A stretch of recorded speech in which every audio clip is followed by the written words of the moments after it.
Hello, and welcome to our channel. Today, we're diving into the mystical and captivating world of yokai, Japan's supernatural beings. Yokai come in all shapes and forms, each with their own unique stories and characteristics. Whether they're tricksters, protectors, or vengeful spirits, these fascinating entities offer a glimpse into the rich tapestry of Japanese mythology and culture. So, if you're ready to journey into the supernatural and discover the mysterious world of yokai, make sure to stay tuned. And before we dive in, don't forget to hit that like button, subscribe to our channel, and ring the bell icon so you never miss an adventure into the unknown. Let's get started. Tengu are often depicted as bird-like creatures with both human and avian characteristics. They are typically associated with mountains and forests, where they are believed to reside. In many tales, Tengu are portrayed as skilled martial artists and are sometimes depicted as the guardians of sacred places, such as temples and shrines. However, their mischievous side can also lead them to play tricks on humans, especially those who are arrogant or disrespectful. One of the most famous Tengu stories is the legend of Sojobo. Sojobo is said to live on Mount Kurama. He is known for his immense strength and wisdom, which consolidated his role as king of Tengu. According to the legend, he trained the legendary samurai Minamoto no Yoshitsune in the art of swordsmanship. Yoshitsune's incredible skills, learned from Sojobo, played a crucial role in his many military victories. Tengu have the ability to shapeshift. While they are often depicted with long noses and red faces, they can also take on a more human appearance to interact with people. Sometimes their origins are believed to be the spirits of arrogant or heretical priests who were transformed as a form of punishment. These supernatural beings serve to remind humans of the consequences of their actions. Kitsune, or fox spirits, are known for their intelligence and magical abilities, particularly their talent for shape-shifting into human form. Kitsune can be either benevolent or malevolent. Benevolent kitsune, often called zenko, are usually associated with the deity Inari, the god of rice, fertility, and prosperity.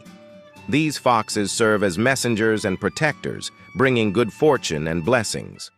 On the other hand, malevolent kitsune, known as no-gitsune, are tricksters who enjoy playing pranks on humans, sometimes leading them into danger. One of the most famous kitsune stories is the tale of Tamamo no Mai. Tamamo no Mai was a beautiful and intelligent woman who served as a courtesan in the imperial court. However, she was later revealed to be a kitsune in disguise, using her charms and wit to influence the emperor. When her true identity was discovered, she fled, transforming back into her fox form. This story highlights the cunning and elusive nature of kitsune. Kitsune have their ability to possess humans. This phenomenon is known as kitsunetsuki. In such cases, the possessed individual might exhibit strange behaviors, speak in a different voice, or even gain extraordinary knowledge or abilities. Exorcisms are often performed to drive the spirit out and return the person to normal. As kitsune grow, they gain additional tails, with the most powerful kitsune having up to 9 tails. These 9-tailed foxes are extremely wise and possess incredible magical powers, making them both revered and feared in folklore. Tanuki are often depicted as having a carefree and fun-loving nature. They are masters of transformation, able to change their shape into anything from everyday objects to human forms. This ability allows them to play all sorts of tricks on humans, adding to their reputation as playful tricksters. One of the most famous Tanuki stories is the tale of Bunbuku Chagama. In this story, a poor man rescues a Tanuki from a trap. In gratitude, the Tanuki transforms into a teapot and tells the man to sell him to a temple. At night, the Tanuki returns to his original form and performs dances and tricks, bringing joy and prosperity to the temple. This story highlights the Tanuki's playful and generous nature. They are also associated with prosperity and good fortune. Statues of Tanuki are often placed outside homes and businesses to bring luck and success. These statues typically feature them holding a sake bottle and a promissory note. From traditional folk tales and theater to contemporary anime, manga, and video games, these raccoon dogs continue to captivate and amuse audiences. Tsukumogami are also called haunted objects. Unlike other yokai, Tsukumogami are everyday items that have acquired a spirit after reaching 100 years of age. They can be as diverse as the objects they inhabit. From old tools and instruments to pieces of furniture, these spirits take on the characteristics of their host items, often gaining a mischievous or even vengeful personality. An interesting fact about Tsukumogami is that they are believed to embody the spirit of the object's past use and experiences. This means that an object used with care and respect might become a benevolent Tsukumogami, while one treated poorly could turn vengeful. As example, I can tell the one particularly chilling tale named The Cursed Mirror. In this story, a beautiful mirror, passed down through generations, reaches its centennial mark. Unknown to the family, the mirror becomes a Tsukumogami. Late at night, the mirror begins to show distorted and terrifying reflections, causing great fear and distress. Over time, the family notices that anyone who looks into the mirror for too long starts to act strangely, as if possessed by a dark force. Desperate and terrified, they seek help from a local exorcist. The exorcist discovers that the mirror, having absorbed years of vanity and envy, has turned vengeful and malicious. Tsukumogami stories often serve as cautionary tales, warning people of the potential consequences of neglecting or misusing their possessions.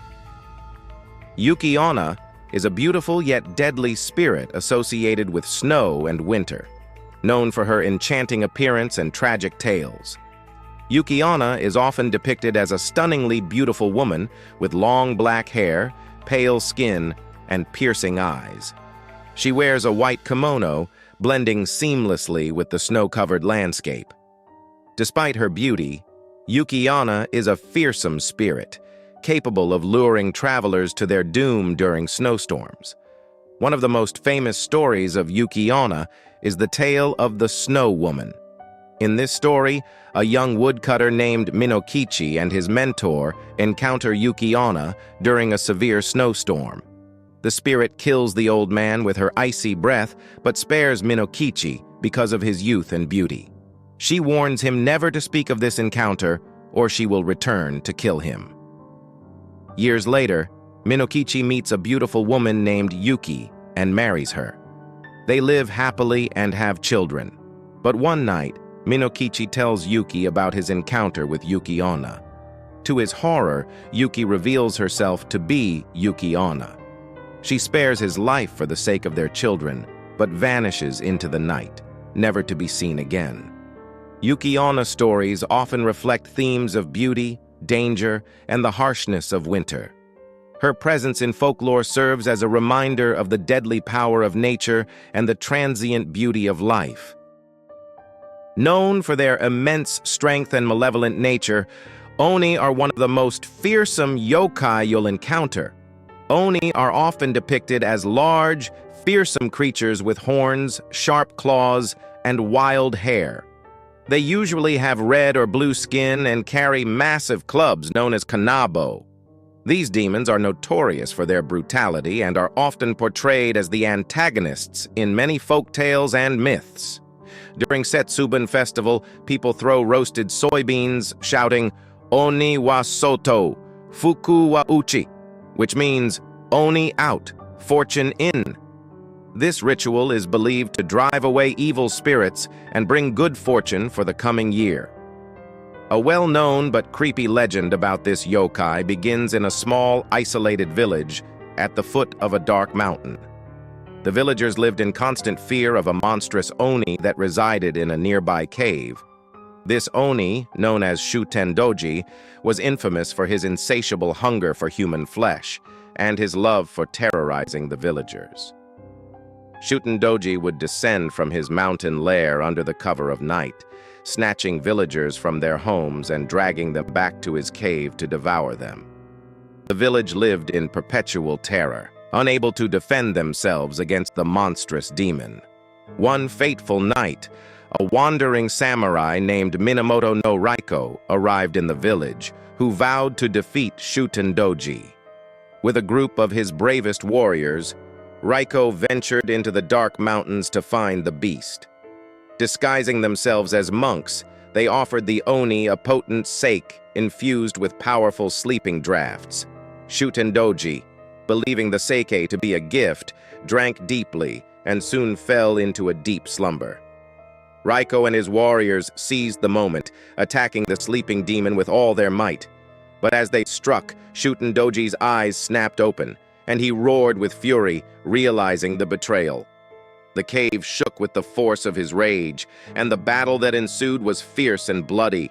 Raiko and his men fought valiantly, their swords clashing against the Oni's thick skin, barely able to pierce it. In the end, Raiko delivered a decisive blow, severing Shutendoji's head. But even in death, the Oni's head continued to snap and bite, its eyes burning with malevolent fury. Raiko had to summon all his strength to subdue the head and finally silence the demon forever. Thank you for joining us on this captivating journey through the world of yokai. From the cunning Kitsune and fearsome Oni to the mischievous Tanuki, we've explored the fascinating myths and legends that make Japanese folklore so rich and intriguing. We hope you enjoyed learning about these supernatural creatures and the tales that have been passed down through generations. We appreciate your support and engagement. Share your thoughts and favorite yokai in the comments below, and let us know if there are any other mythical creatures or legends you'd like us to explore.